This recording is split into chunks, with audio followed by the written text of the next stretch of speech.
محمد رمضان ممثل ومغني مصري معروف، ويعتبر واحد من أشهر الفنانين في الوطن العربي. بدأ حياته الفنية بتقديم أدوار صغيرة جدا في عدد من المسلسلات والأفلام، وكان أول ظهور ليه مع النجم سعيد صالح في مسرحية قاعدين ليه، وبدأت أعماله تتعرف مع بداية شغله مع السبكي. حصل محمد رمضان على العديد من الجوائز، منها جائزة أفضل ممثل عربي في الدراما المصرية عن دوره في مسلسل جعفر العمدة. أهلا بيكم في كايرو بيزنس جورنال. في الفيديو ده هنعرف إزاي قدر الفنان محمد رمضان يجمع أكتر من 12 مليون دولار خلال مسيرته الفنية. محمد رمضان محمود حجازي شرف اتولد في أسرة متواضعة ماديا سنة 1988 بمحافظة قنا في صعيد مصر. بعدها أسرته انتقلت لمحافظة الجيزة، لكن محمد رمضان ذكر في إحدى اللقاءات التلفزيونية إنه اتولد في الجيزة وإن والده بس هو اللي من قنا. محمد رمضان عنده أخ وأخت أكبر منه، وهم محمود رمضان وإيمان رمضان. في بداية محمد رمضان كان عايز يكون لاعب كرة قدم، وأثناء دراسته في المرحلة الإعدادية انضم لناشئين نادي الزمالك، وكان خلاص مقرر إنه هيكون لاعب كرة قدم. ولكن بعد وصوله للمرحلة الثانوية قرر يسيب كرة القدم ويتفرغ للتعليم. بداية محمد رمضان الفنية كانت على مسرح المدرسة. في الوقت ده حصل على جائزة أحسن ممثل موهوب على مستوى جمهورية مصر 3 مرات متتالية. بدأ محمد رمضان مسيرته الفنية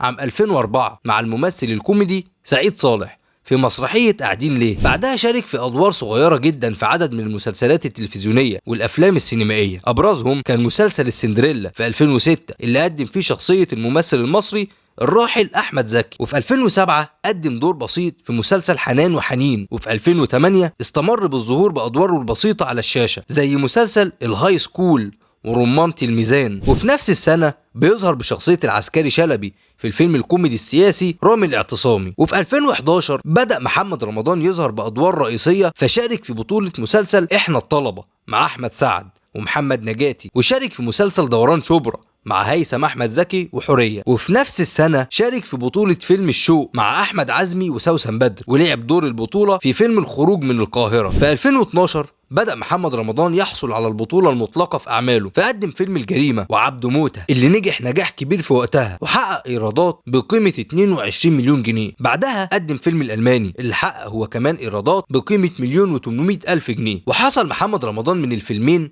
على أجر 2.5 مليون جنيه. وفي نفس السنة بيشارك في فيلم ساعة ونص اللي نجح نجاح كبير وحقق إيرادات بقيمة 9 مليون جنيه. وقدم دور رئيسي مع الممثلة وفاء عامر في مسلسل السيرة الذاتية كاريوكا. في 2013 بيقدم فيلم قلب الأسد مع الممثل الكبير حسن حسني، وبيحقق الفيلم إيرادات تخطت 16 مليون جنيه. أما بقى في 2014 بيقدم محمد رمضان المسلسل التلفزيوني الدرامي ابن حلال، وحصل من العمل ده على أجر 8 مليون جنيه. وفي نفس السنة بيقدم الفيلم الكوميدي واحد صعيدي اللي تخطت ايراداته ال 13 مليون جنيه. وفي 2015 بيقدم محمد رمضان فيلم الاكشن والدراما شد اجزاء اللي بينجح نجاح كبير وبيحقق ايرادات تجاوزت ال 22 مليون جنيه، وحصل محمد رمضان على 14 مليون. وفي 2016 بيقدم محمد رمضان واحد من انجح مسلسلاته وهو مسلسل الاسطورة، وحصل على اجر 22 مليون جنيه. وفي نفس العام بيقدم الفيلم الكوميدي اخر ديك في مصر،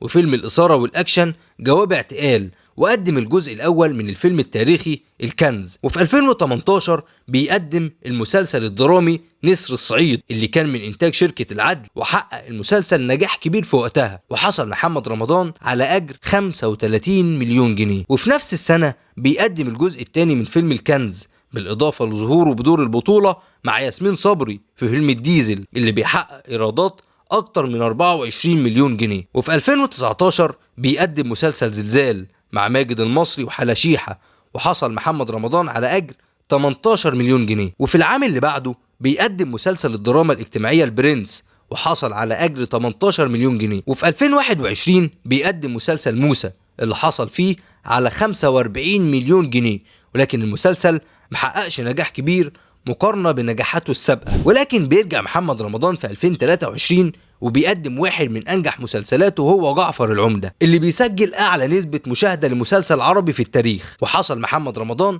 على أجر 45 مليون جنيه. ما اقتصرتش أعمال الفنان محمد رمضان على الأفلام والمسلسلات، ولكن قدم أعمال غنائية كتير، ومن أبرز أغانيه في 2018 أغنية الملك وجيشنا صعب، أنا اللهو الخفي مع فاندام، أغنية أنساي مع سعد المجرد، وأغنية مافيا. وفي 2020 بيرجع محمد رمضان وبيقدم سلسلة تانية من الأغاني، أبرزهم رايحين نسهر والسلطان كازانوفا مع يسرى الجندي، وانت جدع، وامي ملكة، ويا حبيبي مع جيمس. كل الاعمال دي كانت كافية انها تحقق لمحمد رمضان شهرة كبيرة وجمهور ضخم بيحبه. ولكن هل هي كافية لتحقيق ثروته الضخمة دي؟ في الحقيقة محمد رمضان ما اعتمدش في تكوين ثروته على اعماله السينمائية فقط، لكن كمان بيعتمد على الارباح اللي بيحققها من وسائل التواصل الاجتماعي زي اليوتيوب مثلا، والارباح اللي بيحققها كمان من الاعلانات للشركات الكبيرة زي شركة اتصالات.